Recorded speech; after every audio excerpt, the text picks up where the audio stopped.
Mas nesse de inovação, a gente chegou meio que a uma equação informal discutindo ali sobre o que era necessário para ter uma inovação. E a gente identificou alguns fatores, né? Não que seja só aquilo, mas era capital.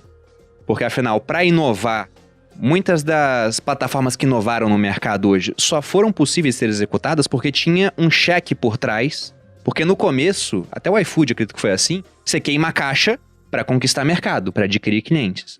O outro ponto era equipe. E aí entra essa parte de uma equipe diversa, né?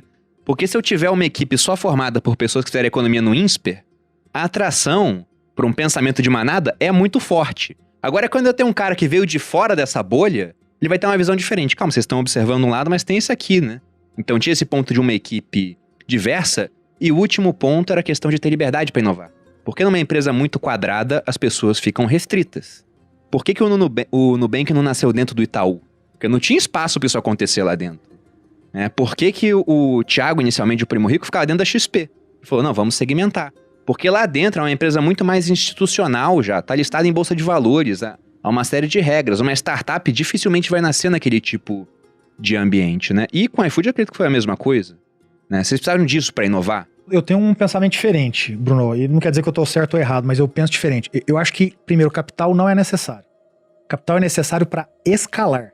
Mas para inovar, não. É um bom ponto. O teste idiota que eu mencionei aqui é um exemplo que você inova com R$3.000. Você precisa do cheque para escalar. O que você precisa na prática não é do capital.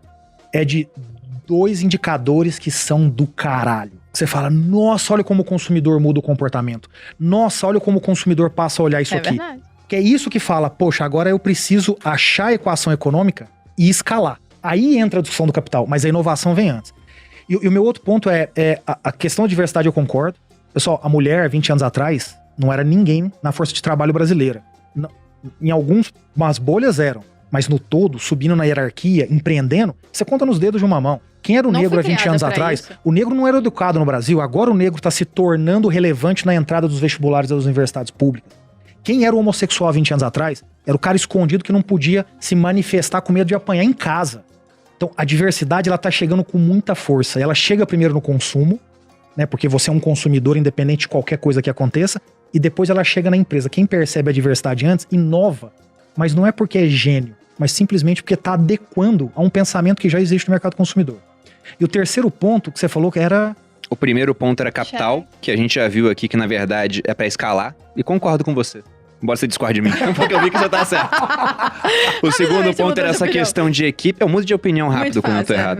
O segundo ponto era essa opinião de equipe, e o terceiro era liberdade pra fazer. Então, a liberdade eu concordo também, mas é importante... tem uma frase que é batida, super batida, que é o fail but fail fast, mas ela é muito real. Quando você aprende, eu costumo brincar assim, você tem um pote de recursos. Traduz pra dinheiro, galera. Tempo, é o fale mais fale rápido, né? Você tem um pote de recursos, tempo, amigos, contatos, dinheiro, um monte de coisa. Quando você testa 2 coisas, você dividiu o pote em 2. Se os 2 estiverem errado, acabou. Se você testar muito pequeno, 30, talvez você ache aquilo que te dê o caminho. Então, aprender a testar pequenininho é muito relevante, porque você pode usar os seus recursos para testar outras coisas se o primeiro não der certo. Sobre esse cheque em branco, eu lembrei que o Timothy Ferriss, já ouviu falar desse cara? Vocês conhecem? Quem? Não. Tim Ferriss. Ele é autor de um livro que eu gosto muito, chamado Trabalhe 4 horas por semana. Só a gente conhece ele, as pessoas precisam conhecer Timothy Ferriss. O livro dele é muito bom, e eu só tô aqui por conta desse livro. Não é o melhor livro que eu já li. 4 horas, trabalhe 4 horas por semana. Não é o mais bem escrito, assim, mas o ponto é que eu li esse livro em 2008. Em 2008 ele tinha criado um negócio pela internet, onde basicamente ele vendia um suplemento alimentar para os americanos, mas todo o pessoal dele trabalhava na Índia, e ele vivia na Argentina, ou seja, ele faturava em dólar, remunerava em rúpia e vivia em pesos, né? Então ele tinha um poder de alavancagem cambial absurdo, e a empresa dele basicamente era só ele, porque o restante era todo mundo terceirizado. Como eu queria empreender com pouca gente, eu falei, um dia eu tenho que ter um negócio na internet. E depois que ele foi aumentando o time dele, ele falou essa questão desse cheque em branco, que ele deixou para as pessoas e falava, olha, é em branco. Você não tem limite. Mas quase sempre era um cheque baixo, por conta da questão do bom senso. Eu me lembrei disso agora. Por isso que você não pode contratar por currículo. Você pode contratar uma pessoa com ótimo comportamento e ótimo currículo, mas não só com ótimo currículo. Então, eu tenho um bom currículo. Eu fiz uma ótima faculdade no Brasil, fiz um MBA no exterior. Quem disse que eu sou bom? Não, meus pais me deram segurança alimentar, me incentivaram a estudar e puderam pagar meus estudos. Não quer dizer que eu seja bom.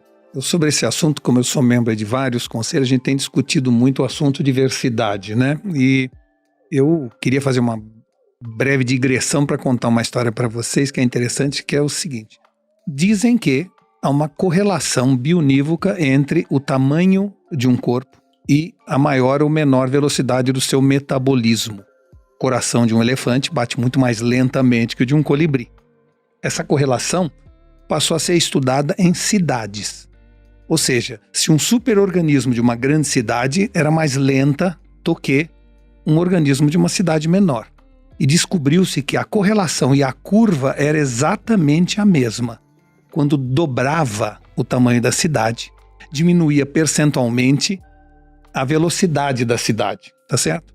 E isso foi espanto na época, porque isso não batia com outra característica que também estava se estudando sociologicamente, que é o seguinte: uma cidade, quanto maior, mais lento é o seu metabolismo. Tem mais fila, mais trânsito, mais RG na porta, mais segurança, mais burocracia. Por outro lado, uma cidade maior, quanto maior, mais criativa ela é.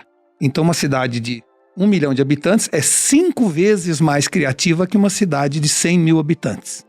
E foram estudar isso e descobriram que a razão única e exclusiva disso chama-se diversidade. Que as cidades maiores têm gente diferente que gera em cada um deles muito mais insights, muito mais visões contrárias, muito mais, vamos dizer assim, abertura de mente.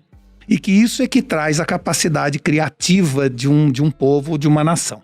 Então, isso é para dizer o seguinte: quanto mais diverso for o ambiente, mais criativo, mais ousado, mais inovador ele é.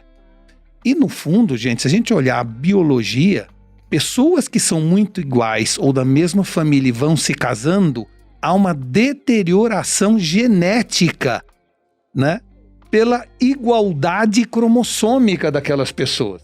Da mesma forma, em termos neurais, isso também ocorre. Se a gente pensa todo mundo a mesma coisa, ou mora no mesmo local, da mesma forma de vida, se dirige aos mesmos locais, a tendência nossa é, de alguma forma, deteriorar nossa competência cognitiva.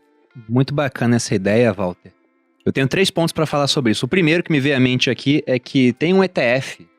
Pra quem não sabe o que é ETF... Eu achei que ele ia falar, pegue um caminho diferente todos os dias. Não, não é nada disso. Não é nada disso. Um ETF? Mas tem um ETF na Bolsa de Valores americana, que é o SHI, né? Que é o ELA em inglês, né? SHI. E ele é um ETF que ele tem participação em empresas que prezam pela diversidade.